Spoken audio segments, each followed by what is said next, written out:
All right, well, it's a great day for Indian cricket, a great day for Virat Kohli as well. Joining us now, John Gloucester, the ex-Indian team physio of the Rajasthan Royals, somebody who's interacted extensively, worked very closely with Virat Kohli, also joined by Amrit Mathur, the advisor of the Dream 11 and a well-known cricket administrator, columnist. Thank you both very much for being with us.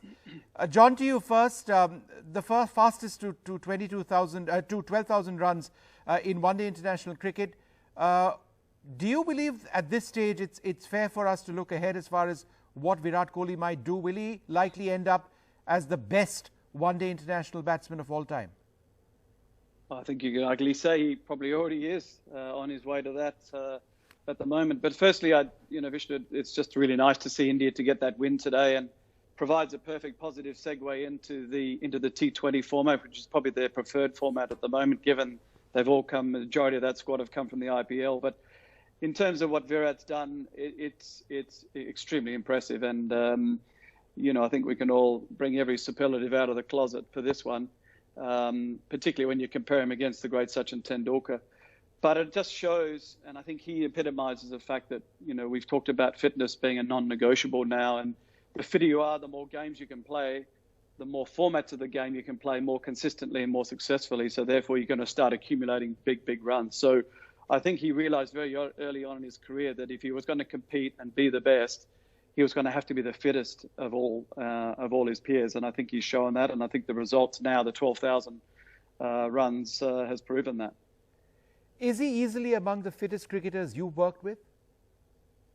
Yeah, he's right up there, absolutely. And again, he always said that in order to compete against the Australians, everybody from the Southern Hemisphere, then Indian boys are going to have to do the same thing. We're going to have to train the same way. We're going to have to think the same way.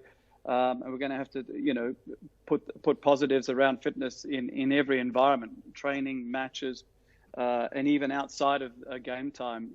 It has to be at the fore for the period that you're at that level of the game. So there's no doubt about it that his fitness and his discipline in that arena is what spelled this positive for him on the field itself. Amrit Mathur, if you look at this series, the fact is we've lost the one-day international series 2-1, but we managed to score 300 in each of the matches. We actually went into the series thinking our bowlers are going to do well, but would India's batsmen be able to deliver? Now, they didn't deliver enough, but they were chasing incredible scores. But the fact that you've got a team which has scored 303 matches, does that augur well, since some of them are certainly going to be playing in the other formats of the game as well? Well, yes, of course. I think the batting did well, and especially when Rohit Sharma was missing, your top, one-day player. So I think it also speaks about the wickets we played on. Australia made big runs in the first two games.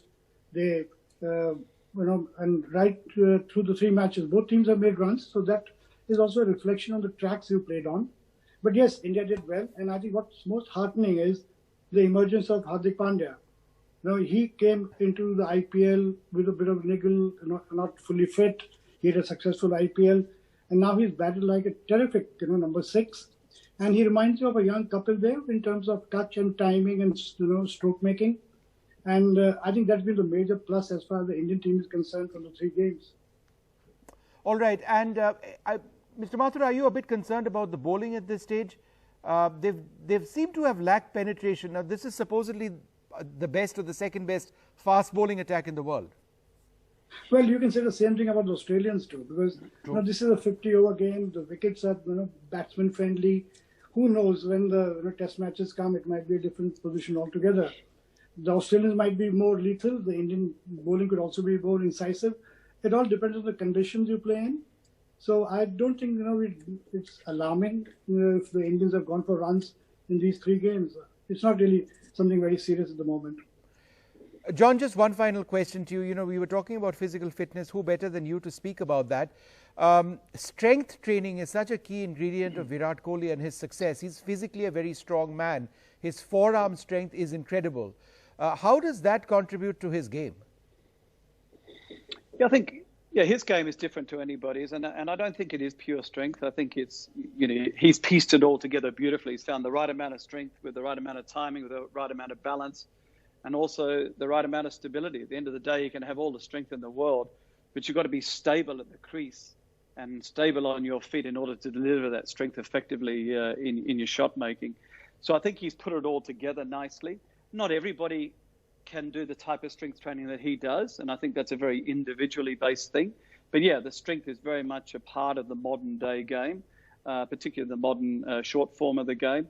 But I think going forward, these guys are all going to start to look at Virat Kohli and the examples that he's set in the fitness arena as to how we're all going to have to start thinking about this modern form of the game. But it also tells me that what happened in the UAE and some of the learnings from the IPL environment coming into Australia. I think, given they weren't able to the Indian team weren't able to have practice matches because of the environment that they were in Sydney.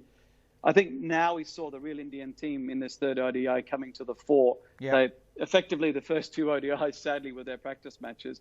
But I think going forward, we're going to see a very different Indian bowling attack, especially. And I think they matured enough towards the end of this series. We saw that today, led by Virat nicely with the bat in every innings. And I think they're going to be a different team going forward in the T20s. Should be fun. And there's a lot of cricket left in the series. I'd like to thank both of you gentlemen for being with us.